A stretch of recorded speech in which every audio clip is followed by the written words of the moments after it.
إذا مشاهدينا، المنتخب الإماراتي يكمل عقد المتأهلين إلى الدور نصف النهائي بعد الفوز أمام المنتخب الجزائري بركلات الترجيح، وبالتالي المنتخب الإماراتي سيقابل المنتخب المغربي بالدور نصف النهائي بهذه البطولة. نصف النهائي الآخر الأردن في مواجهة المنتخب السعودي. مبروك كابتن إسماعيل، هارد لك كابتن رفيق.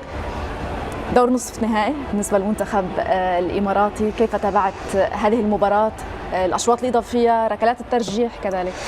والله شوفي، أول شيء الحمد لله بارك حق جمهورنا والشعب الإماراتي بالفوز وبالهدر الجمهور الجزائري. ركلات الترجيحية معروفة في النهاية هي مسألة حظ وتوفيق، والحمد لله أنها جت لمصلحتنا. رتم تصاعدي المنتخب الإماراتي في الفترة الأخيرة، مستوى ثابت، وأتوقع أن نصف النهائي بالنسبة لنا هذا شيء لازم نبني عليه، ومكاسب كثيرة صراحة إلى اليوم للمنتخب الإماراتي من بعد التصفيات كأس العالم. أتوقع إن شاء الله نحن علينا أن احنا نعمل، ودائما النتائج ممتازة إذا جت، لكن علينا أن نحن نعرف أن في عمل كثير ورانا لازم نركز عليه. فعلا من الانتظار لهذه المواجهة ما بين الإمارات والمغرب. يعني كابتن رفيق، كان المنتخب الجزائري مرشح فوق العادة بأن يصل النهائي، أن يحرز اللقب وأن يحافظ على لقبه في 2021. ما الذي حدث في هذه المواجهة مع أنه دخل المرشح الأوفر؟ الترشح دائما على الورق، لكن فوق المستطيل الأخضر شيء آخر. أول شيء مبروك للمنتخب الإماراتي، وهارد لك لنا جميعا، الجماهير ودولة ولاعبين وطاقم فني. هذه كرة قدم فيها دائما مغلوب وغالب، ولكن لم نستعمل أو نستغل كل الأدوات لكي نفوز. الشوط الأول ممكن كنا جيدين في الاستحواذ، الشوط الثاني بداية الشوط الثاني كنا أفضل في الفرص، سجلنا الهدف وتراجعنا بعض الشيء. كنا قادرين ممكن في الأشواط الإضافية بالتغييرات اللي كانت شوية متأخرة، مثل بعض اللاعبين اللي كانوا ممكن يصنعوا الفارق، ولكن عندما تمشي إلى ضربات الجزاء، ضربات ترجيحية 50% 50%، معك شوية حظ، شوية يعني الخبرة، يكون عندك حارس رغم أن صدة واحدة أو اثنين على ما أظن، لكن هذه هي.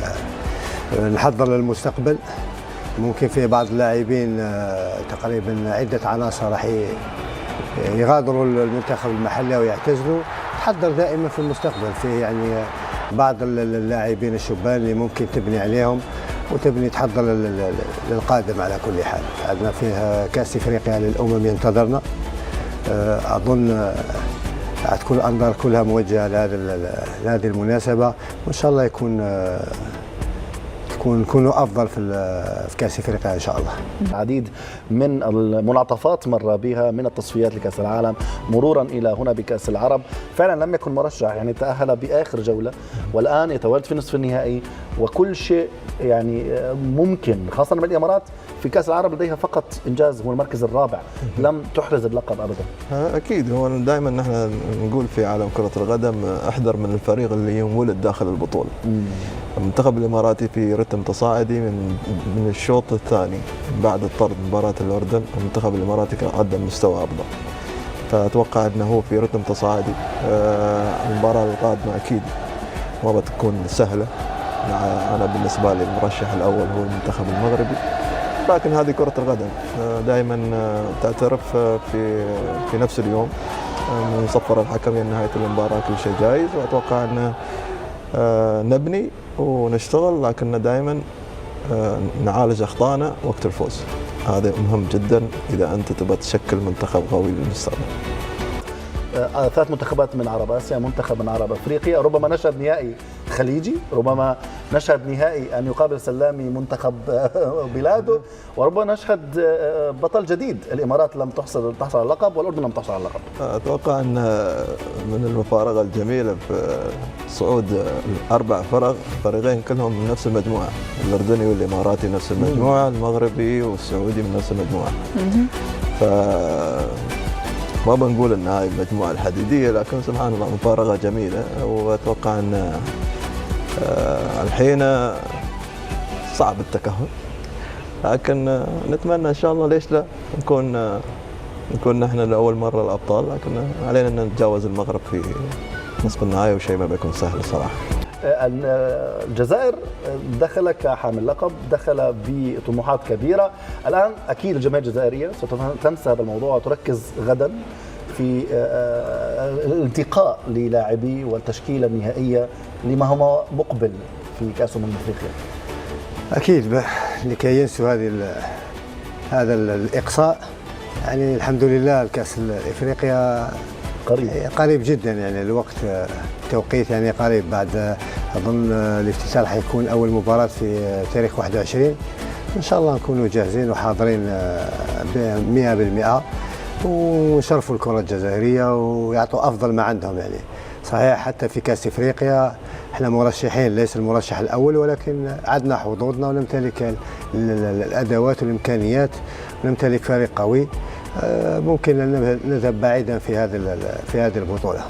كابتن اسماعيل، فيما يتعلق بالمنتخب الاماراتي، مباراه امام المنتخب المغربي بالدور نصف النهائي، بما قدمه المنتخب حتى الان، تجد الفرصه سانحه امام المنتخب الاماراتي امام منتخب المغرب؟ اكيد اتوقع ان في كره القدم تعترف في ظروف المباراه في وقتها من صافره البدايه للنهايه. على الاوراق نعم المنتخب المغربي افضل، لديه حظوظ افضل، لكن داخل المستطيل الاخضر تختلف المعطيات. اتوقع ان عندنا حظوظ اذا تعاملنا مع المباراه بطريقه افضل، اذا صلحنا من اخطائنا، لان اوقات انت تجيك اخطاء وفرق ما تستغلها، وهذه الاخطاء ياسة تتكرر. فهذه مثل جرس الانذار، انت لازم انك انت المباراه القادمه اذا انت تبغى تلعب على البطوله، هالاخطاء لازم انك انت تقلل منها ومو بكل مره بتسلم منها. كابتن، كنا نتحدث المنتخبات الاربعه التي تاهلت بنسخه 2021 الى الدور نصف النهائي كلها ودعت منافسات هذه البطوله، منتخب الجزائر الان، منتخب مصر، منتخب تونس، منتخب قطر كذلك. الان 4 منتخبات جديده هذه الموسم، وهذا اللي كنا نقولوا فيه. كره القدم تعترف الا بالواقعيه، تعترف الا بالعوامل والخصوصيات المباريات الحاليه. يعني كل وقت ووقته، حتى ولو في 2021 كانت المنتخبات هذه في افضل احوالها. ممكن المنتخبات التي كانت تقريبا بالصف الاول، نصف الصف الاول، نتكلم على مصر، نتكلم على تونس، نتكلم على الجزائر، قطر، كانوا تقريبا بالفريق الاول. وممكن هذا النسخه هذه تختلف، يعني التوقعات ليس صحيحه 100%. يعني ولا واحد توقع يعني التوقعات الصحيحه في بدايه هذه المنافسه. شفنا يعني مفاجات، شفنا فرق ولا واحد كان ينتظر ان تمشي بعيدا وتعطي يعني مردود جيد. نتكلم على فلسطين، نتكلم على البدايه قويه للاردن، نتكلم يعني هذه ما تدل على النسخه هذه تختلف الامور فعلا، حتى من ناحيه الحضور، من ناحيه الجوائز الماليه، من كل شيء هي متغيره والى الافضل. ولكن كنا نتحدث، وفاء سال عن المدرب قوزمن الذي لديه جولات في الدوري الاماراتي. لو اخذنا يعني بالارقام منذ ابريل في هذا العام، اتى قوزمن لعب 13 مباراه، خسر فقط 3 مباريات. ولكن من يسمع هذه الاحصائيه يقول اوه ممتاز، ولكن هي مباريات مفصليه كانت. هل هذا الشيء وما حدث الى اليوم يشفع لبقاء قوزمن لما تبقى من مشروعه؟ والله شوف، انا دائما لازم تعطي كل انسان حقه. من الظلم انك انت تحكم على مدرب تمسك مهام في هذا الوقت وتحكم تتريى منه نتائج.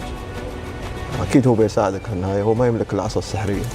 كل شيء محتاج في الحياه وقت، يا ما يفهم اللاعبين، يا ما يدخل في الاجواء. مثل ما قلنا عالم كره القدم فيه كثير، وانا عشت هذا العالم.